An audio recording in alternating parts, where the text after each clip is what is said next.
Good morning, Valley. Today on Valley por Vida, we are talking local talent for Music Monday. We're also checking in with our friends over at Behavioral Health Solutions to learn all about ways that we can help keep our teens safe. We've got details on an exciting outdoor venue down by Port Mansfield that's the perfect fit for local anglers. Plus, we're giving you details on fibromyalgia awareness, what we should know. Now, there's so much going on, and we've got all of those details. Valley por Vida starts right now.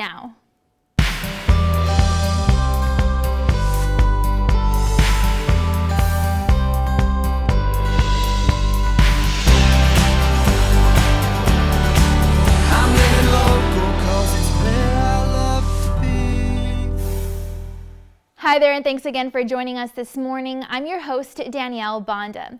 Well, did you know that fibromyalgia affects more than 4 million Americans? That's about 2% of the adult population in the United States, and even though this disease affects such a large number of individuals, it's still a rather misunderstood illness that many don't know how to approach effectively. Now, with May being Fibromyalgia Awareness Month, it's a great time to talk about ways to help people feel better, and we spoke with an expert to learn more. Hey everyone, Jaya Myra here. Good morning. Hope everyone's having a great day. It is Fibromyalgia Awareness Month, and I want to share some of my top tips for dealing with fibromyalgia and chronic pain naturally. So I have 5 primary tips that you consider for reducing chronic pain. Tip number 1 is to ditch the dairy. Dairy is actually a highly inflammatory food, and inflammation is one of the primary causes of chronic pain in the body. So if you can replace dairy products with a non-dairy alternative, this is apt to reduce those aches and pains in the body naturally and enable you to get back to a place of feeling great. Tip number 2 is to ditch the refined sugars. Sugar is also highly inflammatory, and we have tons of other options, be that coconut palm sugar, non-refined sugars, maybe you're getting like turbinado sugar. Just try to stay away from that processed white sugar, and that is also going to help to reduce pain that you may be experiencing. So along with the sugar comes processed food, so make sure to look at what you're consuming, maybe make some stuff at home on your own naturally. This is going to reduce your pain naturally, and you're apt to feel a lot better. Tip number 3 is to just eat more anti-inflammatory foods in general. So I'm sure by now you're seeing this trend here. Inflammation is the cause of a lot of this pain in the body, and it's also linked to depression and sadness and just that general brain fog and lethargy that people with fibromyalgia face. So when you can eat more anti-inflammatory foods, things like turmeric, which the primary ingredient is curcumin, so maybe you've seen curcumin supplements. Ginger also contains a lot of curcumin. Anything that's anti-inflammatory, maybe even something like cilantro, this can help to reduce that inflammation and reduce those pains naturally as well. There's a whole host of foods out there, so do some exploration on your own, but those are my 3 top favorites: turmeric, ginger, and cilantro. Tip number 4, consume adequate fiber daily. So fiber is a prebiotic, aka it's food for your microbiome in your gut. So if you've heard of probiotics, that is your microbiome. But you need fiber to feed them, just like we need food to feed us. So by having adequate daily fiber, you are helping to support the gut-brain axis connection, which also has the ability to reduce inflammation and improve mood and help you feel better and do a whole host of other things as well. So consume your fiber daily so that your probiotics and microbiome have adequate nourishment and you stay in optimum health. Tip number 5, diversify your microbiome. So now maybe that means taking a probiotic supplement. Maybe that means just eating some more foods that have those probiotics in them. Things like kefir, yogurt, you can find these in vegan non-dairy options, sauerkraut, kimchi. All these things are going to help to diversify the microbiome. Even apples and apple seeds contain a lot of probiotics inside of them. So by diversifying your microbiome, you're also strengthening that gut-brain connection.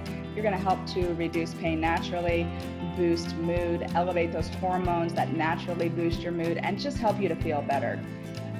So you can find more information on my website, jayamyra.com, and from my most recent book, The Soul of Purpose. There's an entire chapter in there about diet and food for mood and how to reduce pain and improve your life naturally.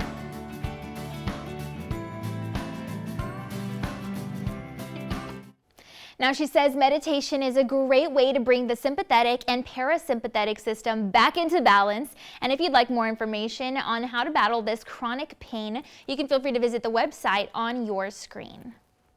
All right, well, Behavioral Health Solutions is a nonprofit center for integrated prevention, intervention, treatment, recovery, and research. Their team's coalition and youth group is dedicated to changing the lives of teens for the better, especially when it comes to alcohol and addiction. And our team spoke with them for a peek at what that entails. Go ahead and take a look.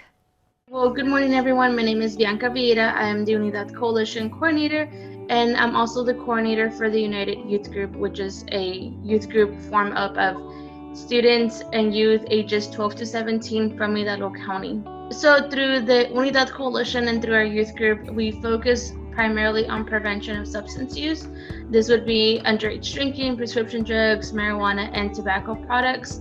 Both our youth and adult programs or members really focus on educating our community, on empowering youth to make good decisions, and also teaching parents how they can better assist their children and addressing these issues that are so important for us in our community. Through our youth group, they've really kind of like taken on this role of addressing all the issues that they feel that they've had a need for during this pandemic, especially. We've wanted our youth group to be a safe space for them to be able to discuss things that are important to them and that they want to, they're curious about, that they want to learn different perspectives on. So, we've talked about stress, we've talked about time management, we've talked about things going on in our world, and all of those things have really helped us out and helped them out to kind of figure out what they think about certain stuff. They just want to be able to have a space to discuss and to learn and to feel like they're, being accepted. That has empowered them to do all these different activities that they've done on a social distance virtual level.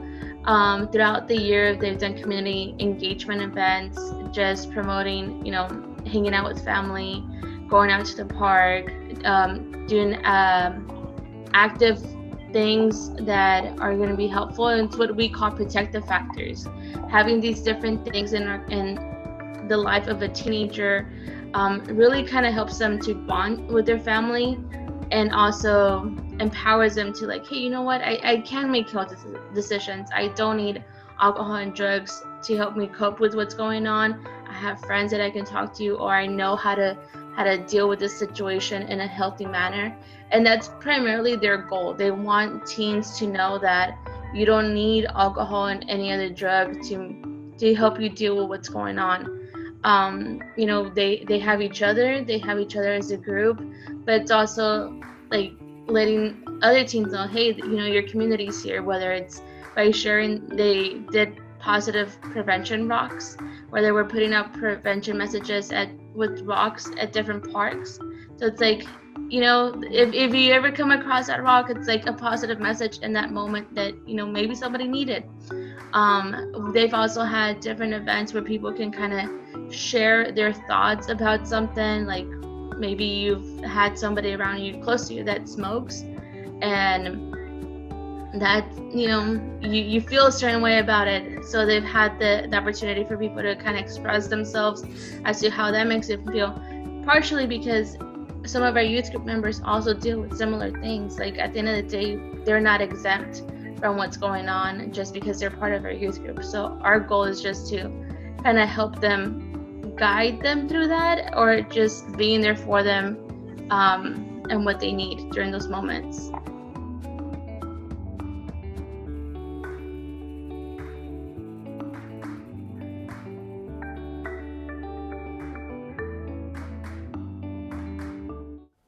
There you have it. The Behavioral Health Solutions team is dedicated to keeping our Rio Grande Valley communities united, strong, and drug-free. And if you'd like to lend your support for their mission, then feel free to visit their office in FAR, give them a call, or visit bhsst.org.